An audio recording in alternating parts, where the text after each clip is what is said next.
Greetings, welcome, Vanakkam and Huanyin. I am Ayman Najmuddin and this is our LMCE2103 Advanced Communication Projects video project. Have you ever heard about old folk stories and anecdotes about how if you sit on a pillow, it may result in a big swelling or the growth of a pimple on your bottom? Well, what if I told you that these stories were partially true due to the intentions intended behind these stories that were meant to be a lesson learned? This is what we call superstitions. What is superstition, you may ask? According to APA or American Psychological Association, it is a noun and defined by an irrational belief in the significance of or magical efficacy of certain objects or events, such as omens or lucky charms, or a custom or act based on such belief. In a nation where multiracial and multi-religious individuals and families live harmoniously with each other in Malaysia, we all share a similar experience inspired by our forefathers that many of us remember and regarded as taboos, even as we step through adulthood. In Malaysia, where we're known for our racial diversity, we've certainly got no shortage of urban legends and scare stories passed down by our parents and peers. Consciously or unconsciously, pretty much everyone secretly believes in one superstition or another every now and then. In this video, there will be numerous superstitions that are notable to highlight and discuss that will be later showcased and broken down. To add, we as a group have also performed a small-scale case study on this matter to further provide a more concrete insight into the world of superstitions here in Malaysia. In this study, we utilized Google Forms as the medium for surveying the public's opinions and thoughts towards Malaysian superstitions through questionnaires to gain their answers. Further discussions will be covered later in this video. Google form contains 8 questions, and we managed to get 13 responses. None of the respondents answered with they do not believe in superstition. 7.7% or only one respondent answered that they believe strongly in superstition, and the remaining 92.3% or 12 respondents claimed that they believe in superstition to a certain extent. 2 people thought that superstition are absolutely necessary and essential in their life. Meanwhile, another 11 respondents, or about 84.6%, believed that superstition are important to a certain degree. Some claimed that they did not believe totally in superstition. They just put them into practice, and it eventually become a habit. Superstition are important to control misconduct and refrain individuals from doing mischievous things towards others. We have to use our own logic and our own judgment to decide whether to accept or deny any certain superstitions, and this thought process will give people a sense of control over their life. The superstitions can contribute to a sense of cultural identity and serve as a way to connect with one's heritage. It gives them a sense of belonging, and remembering superstition is also a form of tribute to their ancestors. About 11 people have heard about the superstition where a corpse will resurrect from death if we let a cat jump over their dead body. Meanwhile, only one respondent is aware of the superstition that pregnant moms should not cross Manila rope or ropes that are used to tie cows to a tree, or else the baby in the womb will get knotted. From our survey, it seems that every one of our respondents agree that superstitions are part of what makes Malaysian culture interesting. Moving on, it seems that most people agree that it is important for us to learn the origins of a superstition, with 46% of our respondents showing strong agreement and 30% showing slight agreement. Although we do have a small portion of people that showed strong disagreement to this statement. 46% of our respondents are aware of a notable incident that have happened regarding superstitions, whereas the rest of them were unsure. We have also asked our respondents if they are able to share any stories or news that they could think of that might be related to superstitions. 2 people have mentioned the same piece of news in which we will discuss later on in the video, and 1 person mentioned the story of a boy who went missing in a jungle for years, which they think could be caused by quote-unquote bunyan. One person even mentioned a detailed story of how their grandfather experienced a supernatural case happening on Mount Kinabalu, which they believed to be a form of punishment for disrupting the peace of the place.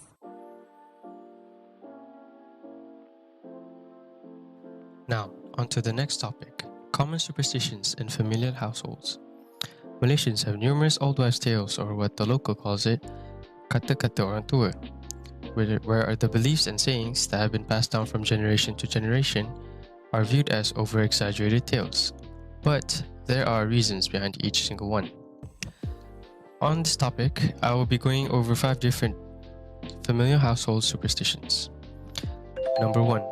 Don't leave a plate dry after eating, or you'll get poor. The explanation behind this is that right after you finish eating, you should wash your dishes as soon as possible, or else it would be very hard to scrub off the dried food stains once the oily foods have crystallized. Number 2. Never step on or walk over a book. You might end up being intellectually slow-witted.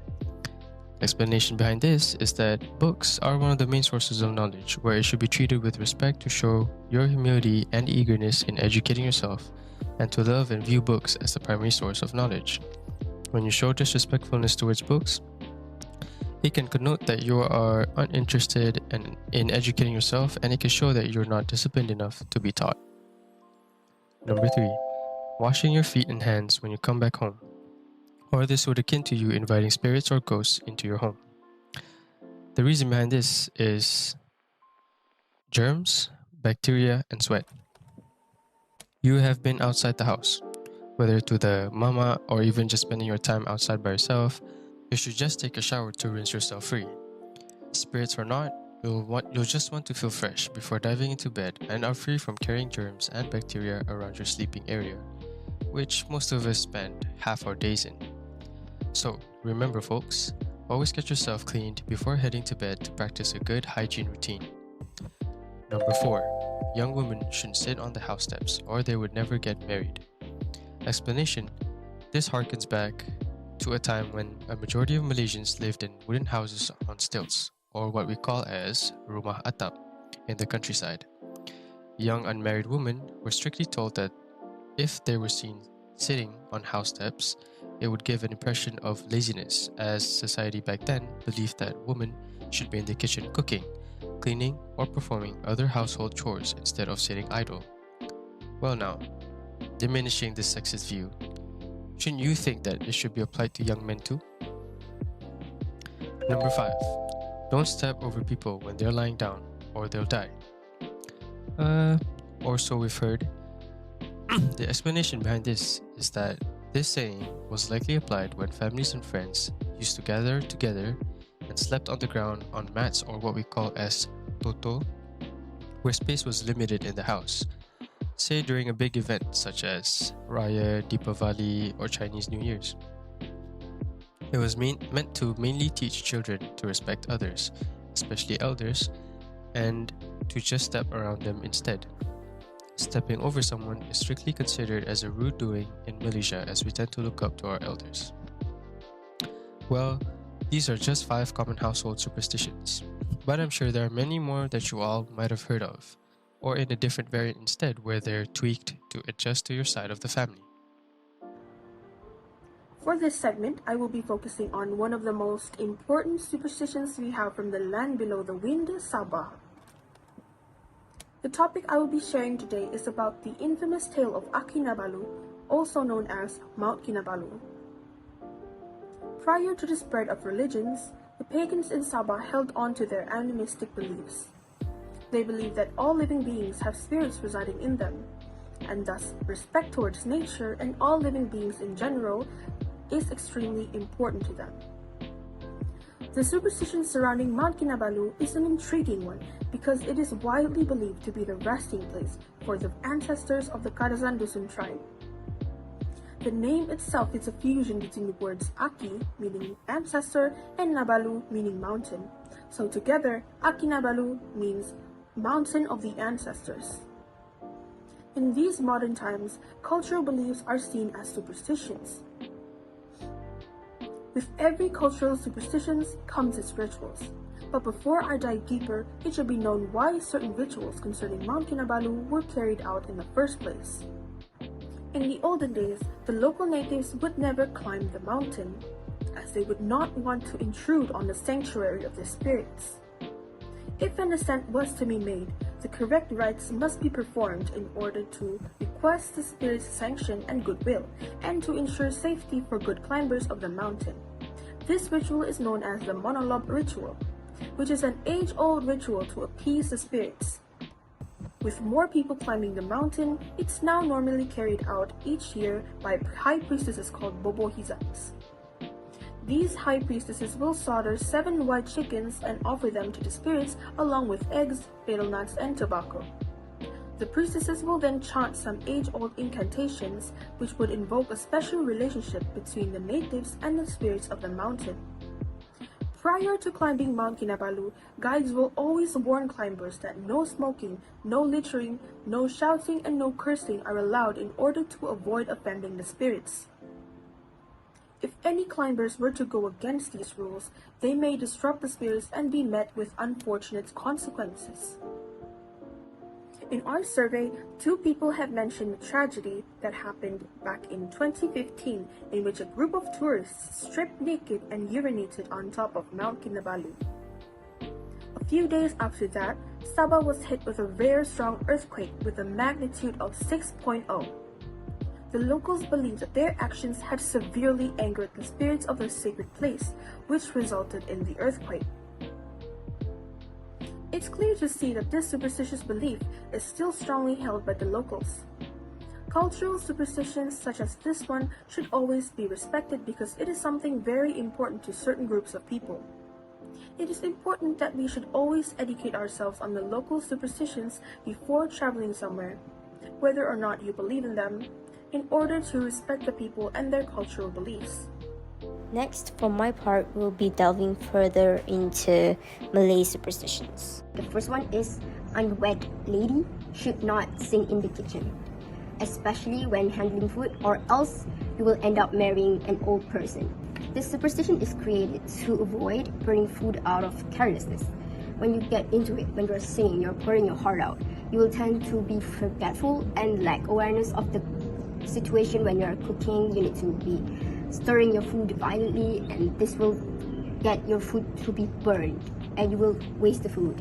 And in addition, singing can cause your saliva to splash everywhere. Even talking like this, your saliva can splash everywhere, especially when singing. It is very not hygienic, and it has caused the cleanliness of the food to be compromised. Or it can be as simple as not having any knack in singing anyway. You have no talent in singing and your voice is becoming a nuisance, and it will disrupt the peace of your neighborhood. So it's like killing 2 birds with 1 stone, because no saliva in the food, no food is being wasted, and no disrupting peace of your neighbors with your bad vocals. Next, the superstition is drinking water while standing will cause you to bloat. And this is created as there are a few instances where we are in a rush and we are just so parched, and we open the fridge, snatch the water bottle, and immediately start chugging away the water. And this causes a problem in few ways, where it is viewed as having no manners, and you could risk spilling your water everywhere.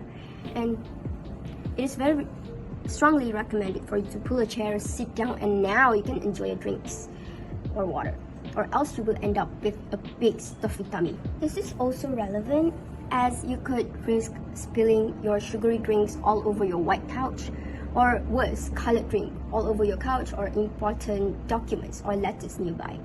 This thing will be impossible or a challenge to remove, and it potentially will destroy your belongings. The third superstition is about do not eat during the dusk, or else ghosts will accompany you during your mealtime. And this superstition came to be as Malay Muslims specifically, we need to pray for our dusk prayer. And this is to encourage the household to get together, to pray, and then eat our dinner together. And not only this will assure you to fulfill your duty for your religion as a Muslim, but also we get to bond together by praying, doing our salam, which is our cultural thing, and sharing a meal together every single day after our das prayer. And no matter how big of a fight we had earlier in the day, we ought to meet and ask for forgiveness, and that helps with making peace and forgive each other more naturally and without any added conflicts. Do you ever get the urge to just eat freshly steamed rice out of the spoon or the ladle just for a taste, or just because it looks tempting because it's fluffy, it's white, it's warm? No? Well, there's a few people who would do that, and this superstition is to prevent it. Rice are usually cooked in a big pot for a group of people to share, and by eating straight out from the ladle, cross-contamination will occur and cause the food to spoil away more quickly. And not only that, it will be a bit uncomfortable for others to share the rice, which already mixed with the saliva. It is not hygienic and it lacks proper etiquette. The next superstition that we'll be talking about is from the Malaysian Chinese superstition called the Hungry Ghost Festival. What is 中元节, also known as Hungry Ghost Festival? Hungry Ghost Festival falls on the 15th day of the 7th month of the Chinese calendar, so meaning that the 7th month usually in the Chinese calendar we categorize it as the Hungry Ghost month. Hungry Ghost Festival takes place on the month of July or August in the Western calendar. This is because the Chinese calendar, each month consists of 30 days only. Meanwhile, for the Western calendar, some months we have 30 days, some months we have 31 days. So that's why it differs. Although the actual day is on the 15th, there are some people that actually celebrate it on the 14th day instead. This is because they want to avoid any bad luck during this kind of day. So basically in Malaysia, this festival can be seen throughout the whole 7th month of the Chinese calendar. Okay, next is the history behind the Hungry Ghost Festival. The origin of Hungry Ghost Festival differs between Taoists and Buddhists. Taoists focus on appeasing the wandering souls released from the netherworld, while the emphasis of the Buddhists is fully on filial piety. Taoist believes that 中元节 is the birthday of Tikwa Tati, which is a ruler of earth who pardons sins. Tikwa Tati, who descends to earth on this day, will record the good and evil deeds of each human being on earth. During the 7th lunar month, the gates of hell are opened, and hungry ghosts are released from the netherworld to wander on earth among humans to look for food. Traditionally, during this month, Taoist priests would perform rites and make food offerings, while devotees would visit temples to repent their sins. Buddhists, on the other hand, have traditionally celebrated Hungry Ghost Festival, which is known as Yu Lampen for them. The festival, which originated from the story of Mulan, commemorates his filial piety towards his mother.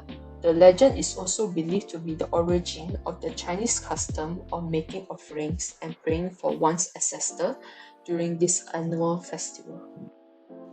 Last but not least, what tradition and application can be seen during this Hungry Ghost Festival?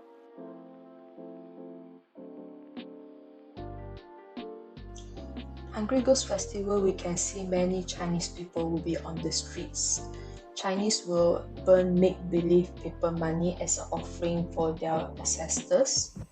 Not only that, we can see a lot of instances, candles, and food offerings such as fruits, chicken, fish, and many more to worship the hungry, unhappy ghosts.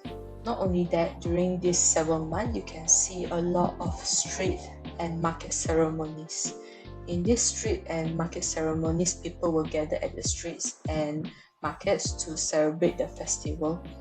Many believe it is important to appease the ghosts, that means make them happy, to avoid any disaster that can be caused when they make them angry. Finally, now we have reached the end of the video, so in this session I'll give you a short summary of what this video has given you so far. Throughout this video, we have delved deep into the heart of Malaysian culture, discovering the rich tapestry of beliefs that has been passed down through many generations. From the beginning of the video, we can see that Malaysian superstitions hold an enchanting charm with the country's diverse heritage. The integration of Malay, Chinese, Kadasan Dusun, and indigenous beliefs has given birth to a unique and diverse array of superstitious practices.